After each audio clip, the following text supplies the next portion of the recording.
What's up, guys? So today I want to talk about something more on the biological side of things. I am a biology major, so this makes sense. This is going to be a brief video on this kid in China who can see clearly in the dark. Not only can he see clearly in the dark, um, he can see clearly in the dark. By that, I mean he can write, he can read, he can do all these things in almost pitch black darkness.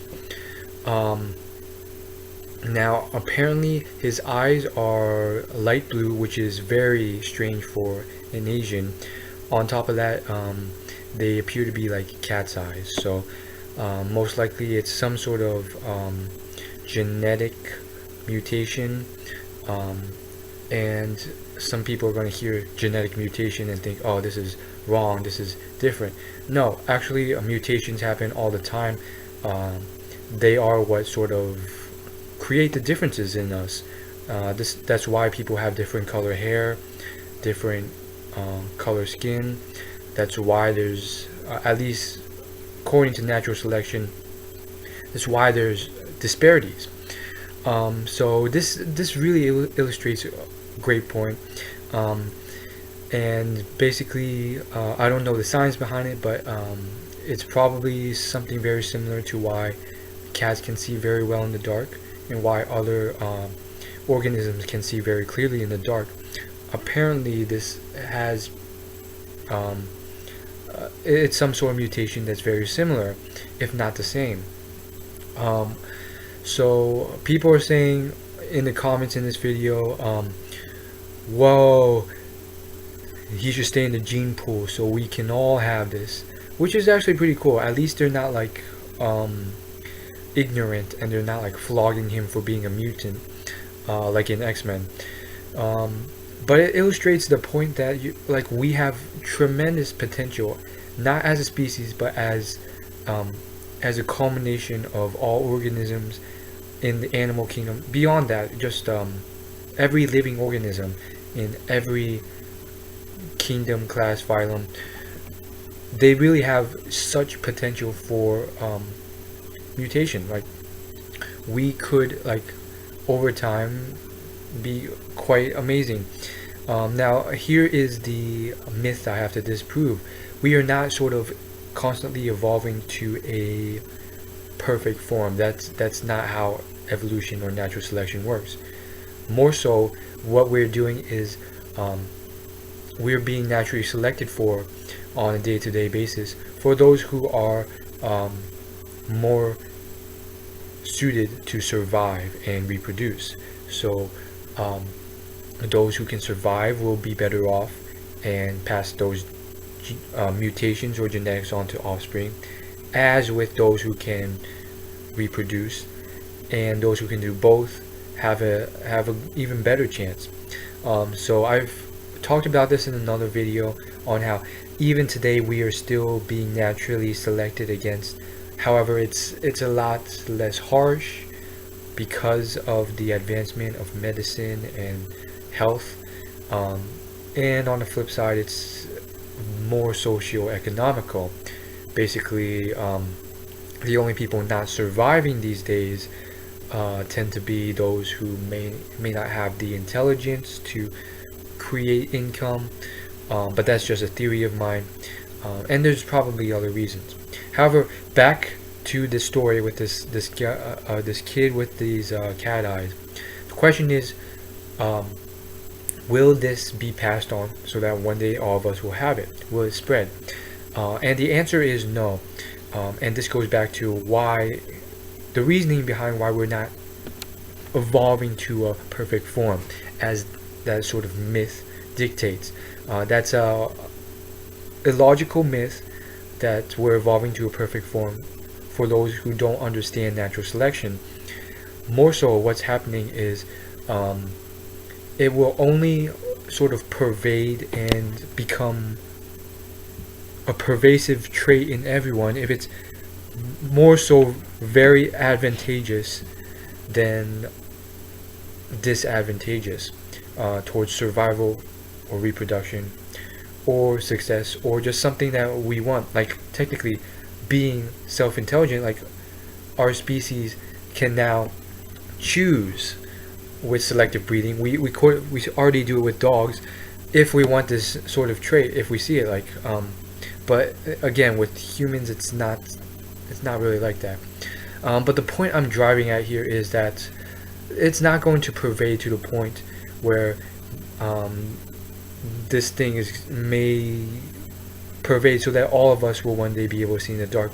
Why? Because this kid, has problem when it's very bright outside. He has problems seeing and performing well when it's very sunny outside.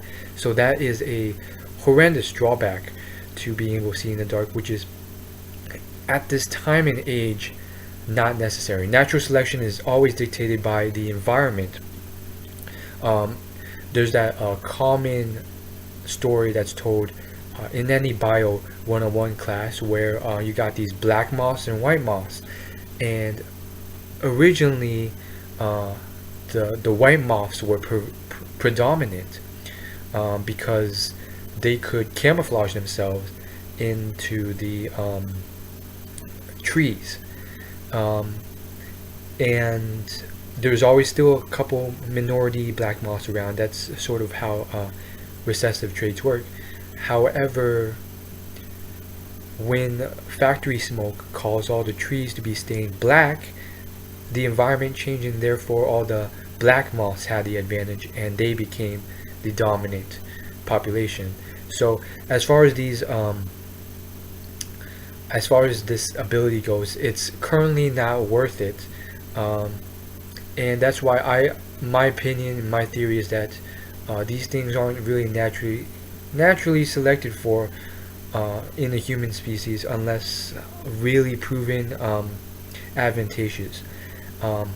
Allow a good majority of traits currently actually do not really have a big advantageous effect, nor do they have a negative effect, and these traits are just sort of ignored or whatever, and that's why we have so many varying people with different traits.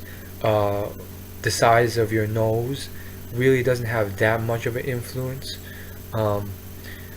as other things, so these sort of things really have no sort of correlation in my opinion. And so that finally addresses the question to conclude this video, which is like, why haven't we evolved wings, or why haven't we mutated to the point of being able to breathe fire and move things with our minds? Well, first off, moving things with your minds, first off, through our laws of physics, that would require a tremendous amount of energy, if it were possible at all, and it would require some sort of physiological change with our brains, and some sort of something emitted from our brains to cause that movement based on our laws of physics, which would be, first off, it's just improbable with our laws of physics. However, breathing fire or having wings, now these are things we could have had and other species do have. So it's really the only reason is because to us it yields no advantage whatsoever. Same thing with webbed feet. People still to this day, and more so than I expected, they get webbed feet. I mean, webbed feet or hands. Like they'll have either a couple fingers that are webbed, and apparently, like it's actually it's not that common, but I mean, it's like it happens from time to time, even at my school. So why aren't these things like wings sort of selected for? Basically, the answer is because it doesn't really have any sort of effect, good or bad, in terms of survival, reproduction, or success. So what's the use? I mean, sure, you can fly around every day, but what good is that going to do in the long run? And that is why certain traits like intelligence are so much more important, and why these traits are for sure being selected for. Um, if you're any sort of prodigy, musical or academic, or you have, you know, you can do calculus at the age of 5. For sure, that will get you a long way into society. You'll probably be, you know, shipped off to Harvard as soon as you're identified, versus some inconsequential trait which you think is very important and useful, but really is not. Like let's say for some reason you can blow fire out of your mouth, or you have you can fly or something like that. That's not something that people truly will get out of their seats for, or really want that badly. I mean, honestly, like you'll probably look down on as like a freak, or they'll like people really wouldn't want to have it. They because like I mean, what's the point? Like you can fly around, but there's cars, there's airplanes now. There's really no point. So that sort of explains why certain traits are the way they are, and why aren't other traits aren't naturally selected for. And then finally, to wrap this all up, I would say that the final thing is that these mutations, these changes can take hundreds of thousands of years. I mean, it's not like one generation and you sprout wings. It's like very subtle changes that give some sort of advantage, noticeable advantage over generation, that sort of through hundreds of thousands of generations culminate into a dramatic change in physiology of some sort. And so yeah, that's about it. I got pretty nerdy there. And so yeah, I just want to end with like this one cool thing I saw in a bio book once. Basically it was like this very strange, peculiar, like polka dotted and yellow sort of algae plant in the sea, and then there's this like a fish. It wasn't a fish, it was some sort of insect of some sort, maybe it was a fish, that had the same exact structure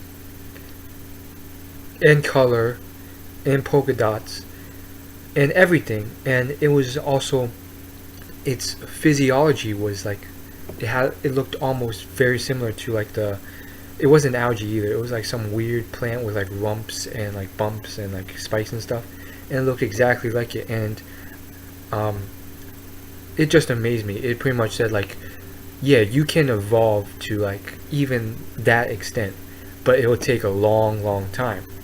And if you saw that image, you'd just be like, this is crazy. Like it looks exactly like this strange polka dotted plant thing with all its intricacies and its spikes and bumps and so forth. And like you couldn't even tell them apart save for like a few small details. It's crazy stuff. Anyhow, as always, like, favorite, comment, and subscribe for more.